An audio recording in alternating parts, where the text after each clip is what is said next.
Hi friends, good morning.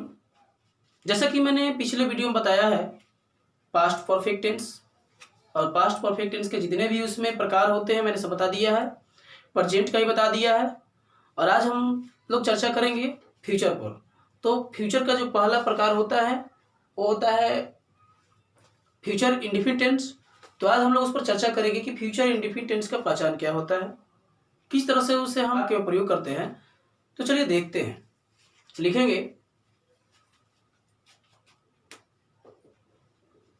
Future indefinite tense. ठीक है। अब इसका हम पहचान लिखेंगे कि इसका पहचान क्या होता है। तो लिखेंगे जिस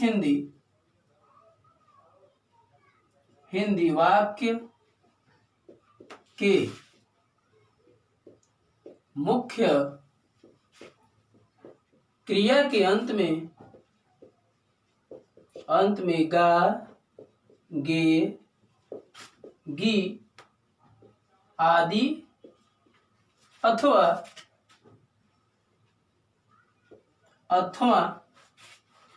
भविष्य में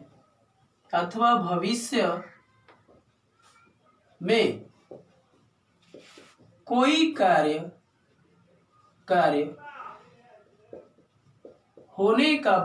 होने का बोध हो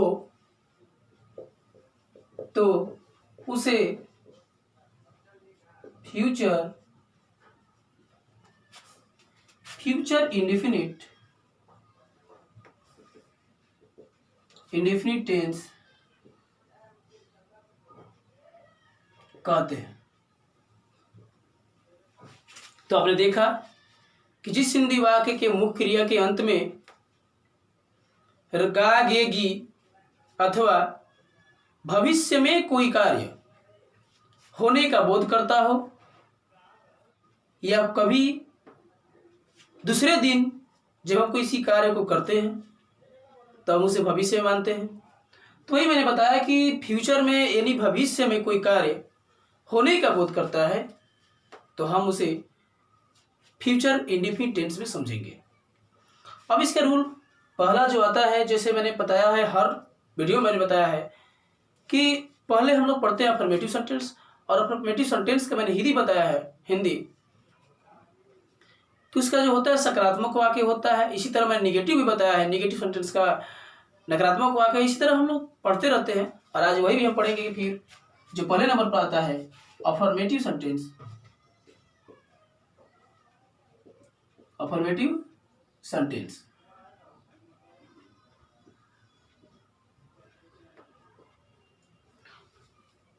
सेंटेंस में हम ये देखेंगे, पहले जो होता है स्ट्रक्चर के रूप में देखेंगे।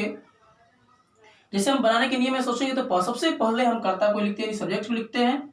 तो लिखेंगे सब्जेक्ट प्लस इसके बाद हो जाएगा शैल या विल।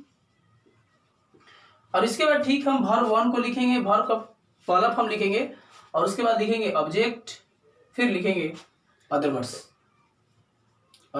वर्ड्स। इस तरीके से अब जानेंगे कि हम किसके साथ विल का प्रयोग करते हैं, किसके साथ शैल का प्रयोग करते हैं। ये तो जानना बहुत जरूरी है, नहीं तो बहुत से बच्चे मिस्टेक करने लगते हैं। तो आप ये पहले जान लेते हैं कि कभी भी जब फर्स्ट पर्सन हो, आई वी हो, तो हमेशा इसके साथ शैल का प्रयोग करते हैं। ठीक है, आपने जाना। अब इसी तरह जब थर्ड पर्सन हो, सेकेंड पर्सन, पहले सेकेंड पर्सन आता है उसके बाद थर्ड पर्सन, तो सब सेकेंड पर्सन थर्ड पर्सन हो, सेकेंड पर्सन में आता है यू, उसके बाद थर्ड पर्सन में सी आता है, ही आता है, इट, उसके बाद दे। और चाहे कोई भी नाउन हो तो लिखते हैं एनी नाउन के साथ हम लगाएंगे विल, यानी विल का प्रयोग करेंगे। तो हमने देखा कि आई वी के साथ शैल और यू सी ही इट दे और एनी नाउन, कोई भी नाउन जब आता है, नाम हो चाहे कुछ भी, किसी का भी नाम हो, तो उसके साथ हम विल का प्रयोग करेंगे। अब इसका एग्जाम्पल जैसे ले लेते हैं। एग्जाम्पल से मैं जैसे कह दूं कि वह कल एक कार खरीदेगा, वह कल एक कार खरीदेगा। तो आपने ये देखा कि वह कल एक कार खरीदेगा, इसके मतलब वो कल जो आने वाला जो समय है उसमें वो एक कार खरीदेगा, आज नहीं कह रहा है। ठीक है, तो जो भविष्य में होता है तो इसे खुद दिखाई दे रहा है कि भविष्य में है।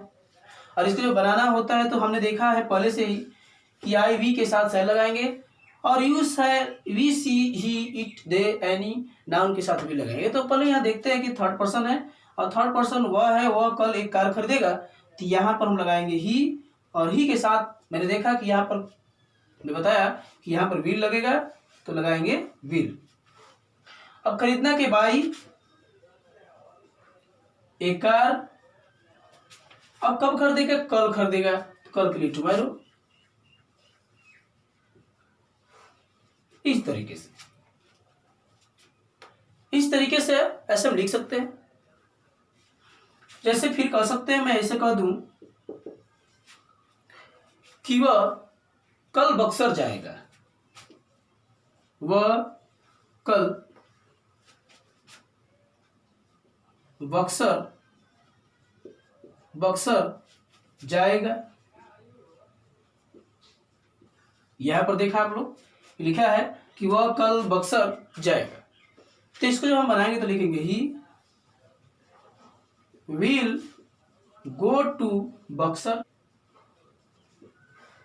इस तरीके से कल जाएगा टुमारो। इस तरह मैं और भी कह दूं, जैसे मैं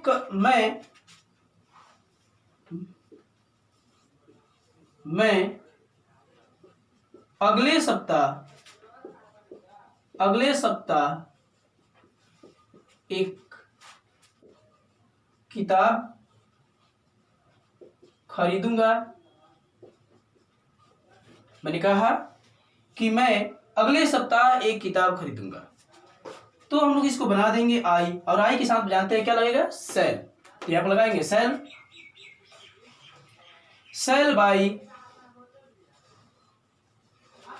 cell buy book, a book कर देंगे, ए बुक। अब करें अगले सप्ताह, नेक्स्ट वीक।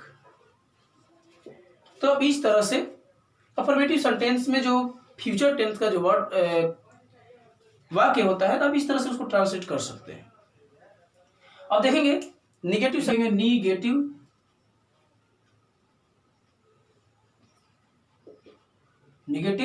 सेंटेंस।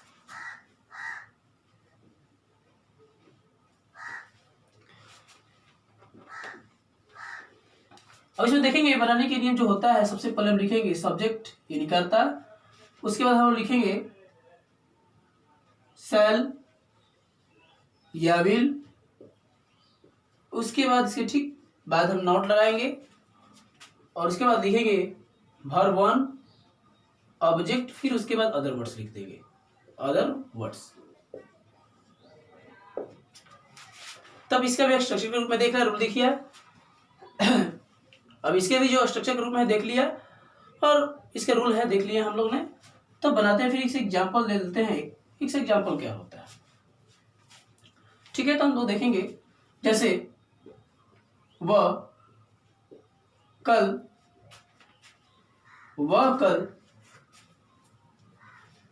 बाजार नहीं जाएगी, वह कल बाजार नहीं जाएगी।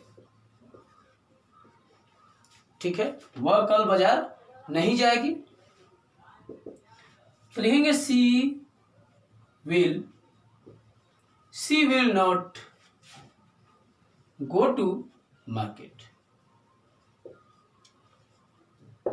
ठीक है, ऐसे ही मैं और कह दूं कि हम लोग अगले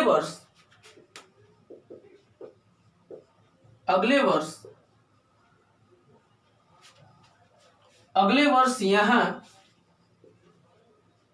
नहीं रहेंगे। मैंने ये कहा कि हम लोग अगले वर्ष यहाँ नहीं रहेंगे, तो हम बनाएंगे यहाँ पर वी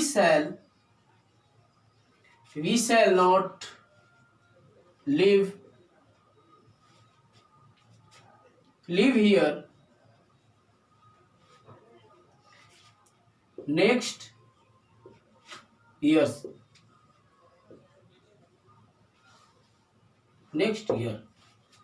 तो आपने देखा है यहां पर भी किस तरह से नेगेटिव सेंटेंस को बनाते हैं।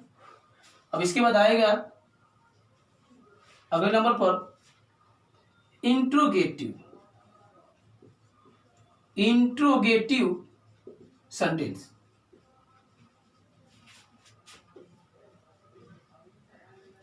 ठीक है, और जैसे कि मैंने आपको बता दिया है पहले से ही कि इंट्रोगेटिव जो सेंटेंस होता है वो लगभग दो तरह के आता है।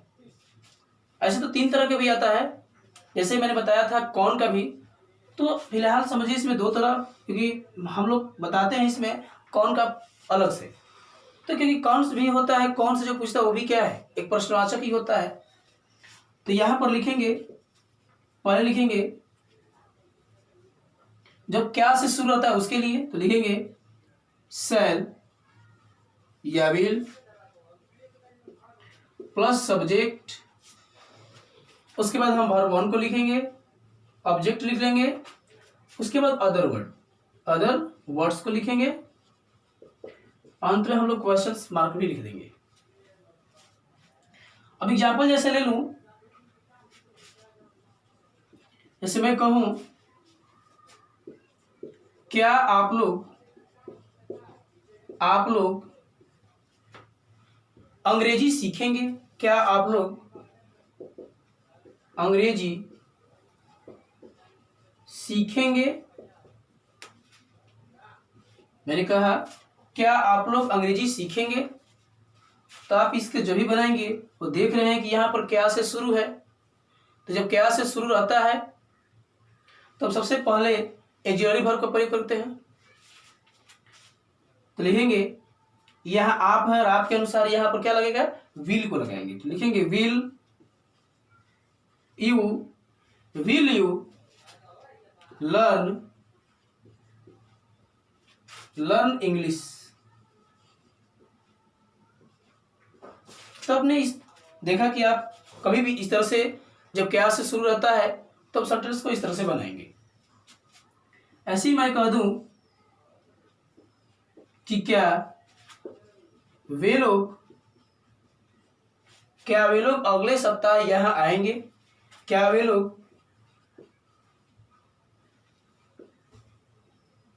लोग अगले सप्ताह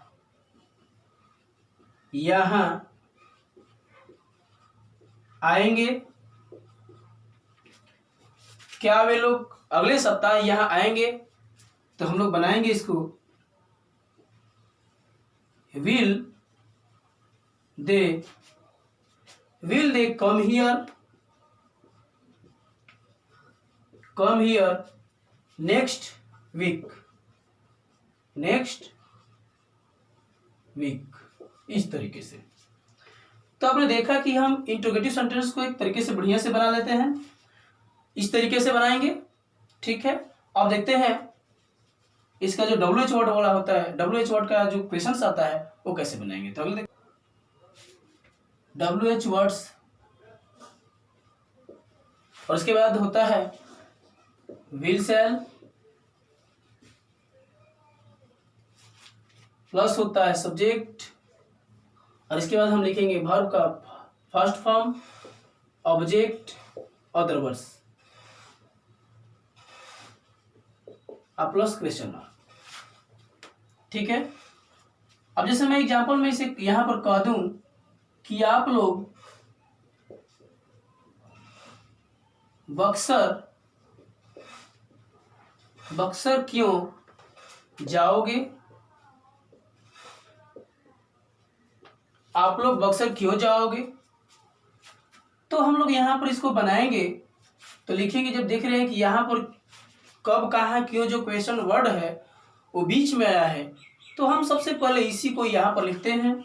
तो लिखेंगे वाई, और यहाँ पर हमें सब्जेक्ट तो नहीं लिखना, सबसे पहले ऑक्सिलरी वर्ब को लिखना है, और हम ऑक्सिलरी वर्ब हमेशा सब्जेक्ट के अनुसार लेते हैं, तो सब्जेक्ट यू है तो यहाँ पर लेंगे विल, तब लिखेंगे यू।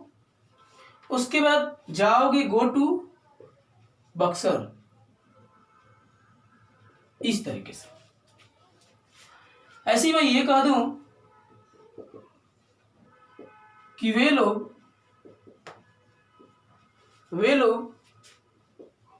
कब पटना से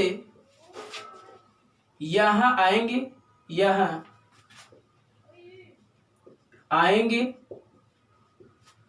वे लोग कब पटना से यहां आएंगे, तो लिखेंगे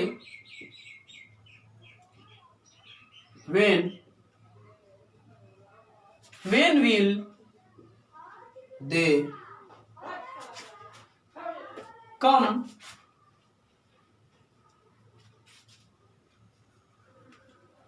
here from पटना।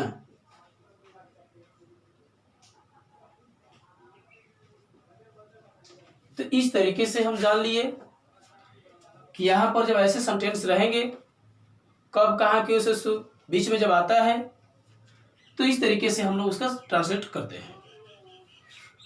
अब जानेंगे कौन से जो प्रयोग होता है, कौन का हूं। अब इसका हम लोग जानेंगे कैसे हम लोग इसका ट्रांसलेट करेंगे फ्यूचर में। तब इसका रूल हो जाएगा, स्ट्रक्चर के रूप में जो लिखेंगे तो पहले हम लिखेंगे हूं, क्योंकि जब ये वर्ड आता है कभी भी बीच में, तो हम सबसे पहले इसी को सब्जेक्ट के रूप में मान करके हम इसी को सबसे पहले लिखते हैं। तो लिखेंगे हूं प्लस, अब देखिए बात यहां पर है कि कौन जो होता है हमेशा सिंगुलर होता है। कौन लोग सिंगुलर तो होता है, ये प्लूरल भी होगा, लेकिन कभी भी फ्यूचर जो होता है, फ्यूचर टेंस में कभी भी हमेशा विल ही आता है, शैल नहीं आता है, क्योंकि इसमें ऐसे सेंटेंस में आई और वी का प्रयोग ही नहीं आता है, वो सब्जेक्ट ही नहीं बनता है, और जब सब्जेक्ट नहीं बनेगा तो उसके साथ कभी भी शैल आएगा ही नहीं।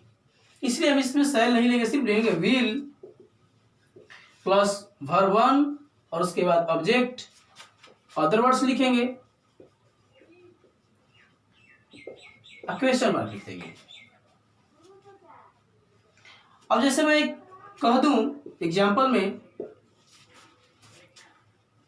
कि आप लोग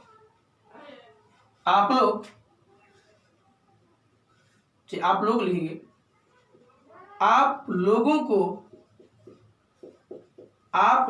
को यह अंग्रेजी कौन पढ़ाएगा। आप लोगों को यहां अंग्रेजी कौन पढ़ाएगा। तो देखते रहे हैं कि इसमें कौन का प्रयोग हुआ है, तो यहां पर हम इसी को सब्जेक्ट मानेंगे, तो लिखेंगे हु विल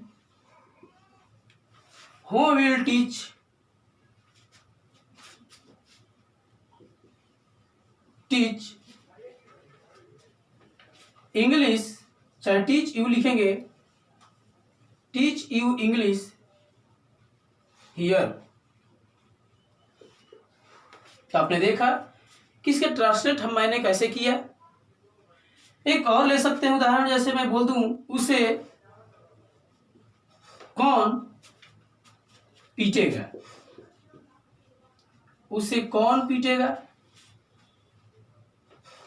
तो इसको भी हम लोग बना सकते हैं हु विल बीट हिम। तो इस तरीके से आप लोग जो है इसको बना सकते हैं। तो आप लोग यहां तक जाना, और इस पर एक बात और मुख्य चीज आती है जो मैं बता रहा हूं। तो आप लोगों के मैंने ये बताया कि आई वी के साथ सेल, और फिर बताया कि जब सेकेंड पर्सन हो यू, और third person she, he, it, या एनी नाउन हो तो हम विल का प्रयोग करते हैं, मैंने बताया। लेकिन जब सेंटेंस में इच्छा,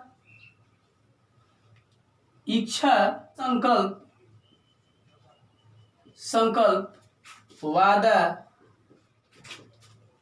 आदेश, चेतावनी आदि का बोध हो, इच्छा, संकल्प, वादा, आदेश, चेतावनी आदि का बोध हो, तो जो हम लोग बनाते हैं आई वी के साथ सेल लगाते हैं, you she he it any noun के साथ भी लगाते हैं, तो ये अब चेंज होता है, ठीक इसके विपरीत होने लगता है। यानी आई अब यहाँ जब इस तरह से वाक्य में इच्छा, संकल्प, वादा, आदेश, चेतावनी आदि का बोध हो, तो आई और वी के साथ हम सेल नहीं अब विल का प्रयोग करेंगे, विल का। और ठीक इसी तरह जब यू है, सी है, ही है, इट है, एनी नाउन है, तो उसके साथ अब विल नहीं सेल का प्रयोग हो जाएगा, इस तरीके से। तो अब इस पर एग्जाम्पल से हम लोग देखेंगे। मैं तुम्हें मार डालूंगा,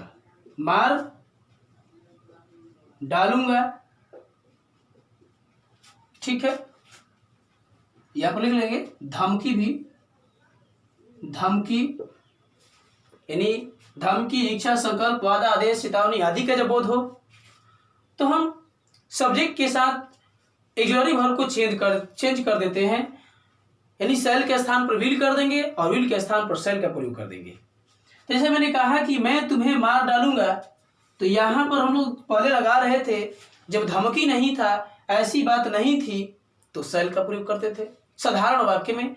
लेकिन जब यहां पर लिखा है कि मैं धमकी दे रहा है कि मैं तुम्हें मार डालूंगा, तो यहां पर आई के साथ सेल नहीं बल्कि विल हो जाएगा, तो विल किल यू लिखेंगे। तो इस तरह से हम इसको बना सकते हैं।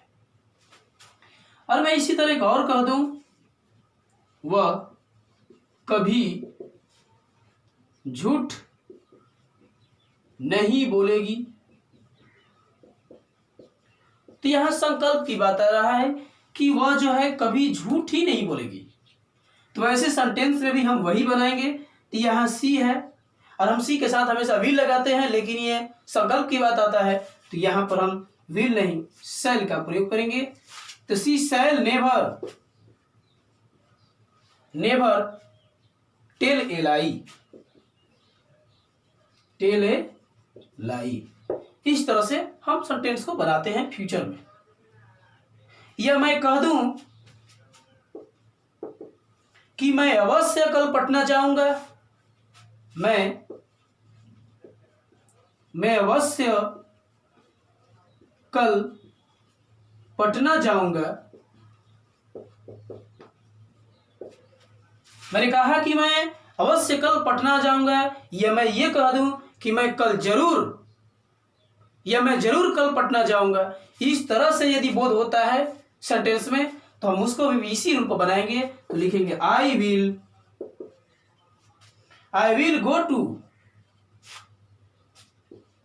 गो टू पटना टुमारो।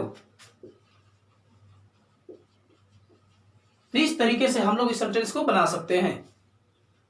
तो आपने देखा कि जब कभी भी धमकी, इच्छा, संकल्प, वादा, आदेश, चेतावनी आदि का जब बोध होता है, तो वैसे वाक्य को हम कभी भी विपरीत में बनाते हैं। जब सेल लगाते हैं तो वहां पर विल करेंगे और विल के स्थान पर सेल का प्रयोग कर देंगे। अब जानेंगे इसका यूजेज क्या होता है। हमने तो यहां तक जान लिया और अब जानेंगे इसका यूजेज क्या होता है, यूज कहां कहां करते हैं। तो चलिए देखते हैं। यहां पर मैंने लिख दिया यूज ऑफ फ्यूचर इंडिफिनिट्स। अब जानेंगे पहले नंबर पर कि फ्यूचर का जो यूज होता है फ्यूचर इंडिफिनिट का कहां कहां। तो लिखेंगे कोई भी वाक्य जब भविष्य में भविष्य में किसी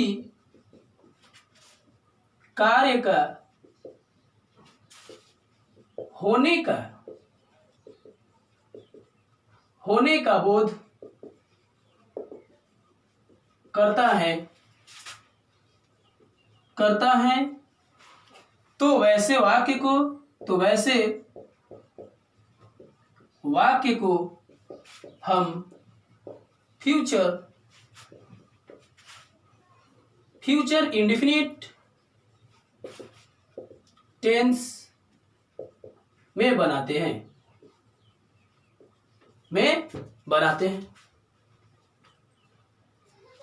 जैसे एग्जाम्पल में दे दूं, मैं ये कहूं कि वह एक पत्र लिखेगी।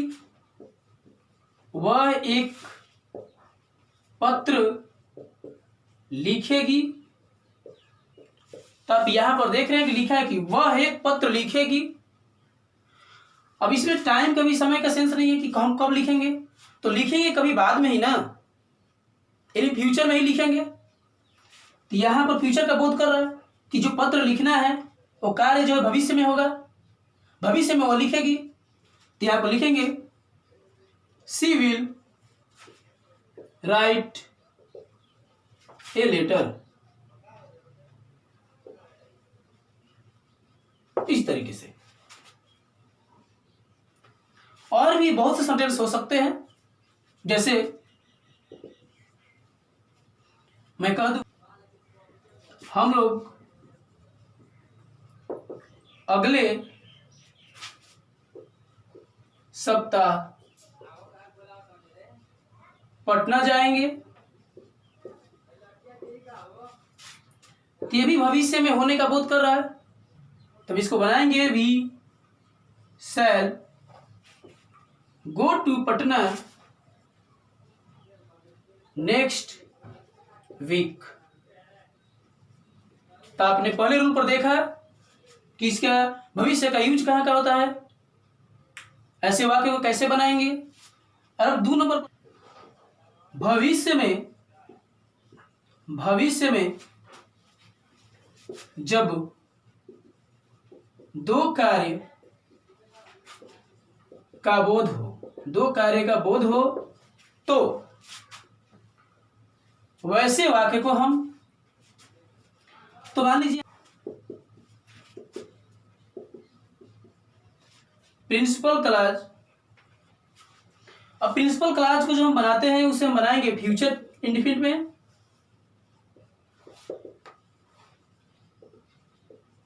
टेंस में बनाते हैं। जब वही आएगा सबऑर्डिनेट क्लॉज,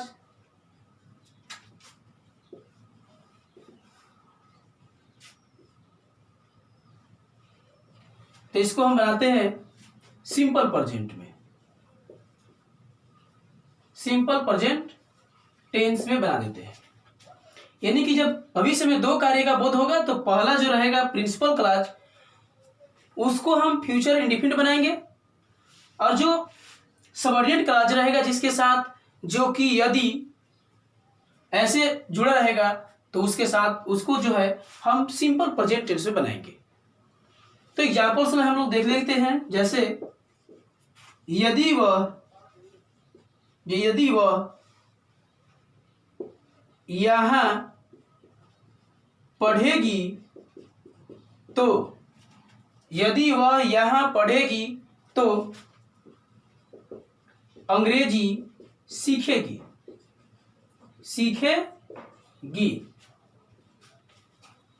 यदि वह यहां पढ़ेगी तो अंग्रेजी सीखेगी। तो हम इसको यहां पर ये बनाएंगे। अब देख रहे हैं कि इसमें यदि जुड़ा है, तो ये सेंटेंस जो है सबऑर्डिनेट क्लॉज है, और इसमें नहीं जुड़ा है तो ये प्रिंसिपल क्लॉज है। तो जो सबऑर्डिनेट क्लॉज है उसको हम बनाएंगे सिंपल प्रेजेंट में। तो यहां लिखेंगे if she reads here, if she reads here, she will learn English। तो इस तरीके से जब डबल सेंटेंस होगा, जब दो कार्यों का बोध होगा भविष्य में, तो हम इसको पहले जो प्रिंसिपल क्लॉज होता है तो उसको हम बनाएंगे फ्यूचर इनडेफिनिट में, और जो सबऑर्डिनेट क्लॉज रहेगा उसको हम सिंपल प्रेजेंट में बनाएंगे। तो आपने देखा कि इस तरह फ्यूचर इनडेफिनिट का जो टेंस है उसका यूज कैसे हम करते हैं। और एक इम्पोर्टेंट बात यह है कि जब भविष्य में कोई निश्चित घटना होता है, कोई निश्चित घटना होता है तो हम हमेशा उसको सिंपल प्रेजेंट टेंस से बनाते हैं। जैसे मैं ये कहूं कि प्रधानमंत्री कल यहाँ आएंगे, तो देखिए कल यहाँ आएंगे ये निश्चित घटना है, और जब निश्चित घटना जब होता है तो उसको हमेशा हम सिंपल प्रेजेंट टेंस से बनाते हैं। तो आप यदि वीडियो देख रहे हैं तब याद रखेंगे। और एक महत्वपूर्ण बात यह है कि यदि आप मेरे चैनल में नए हैं तो कृपया आप चैनल को सब्सक्राइब कर लें और साथ साथ बेल आइकन को भी दबा लें, ताकि मैं जब भी नए वीडियो बनाऊं तो सबसे पहले आप देखें।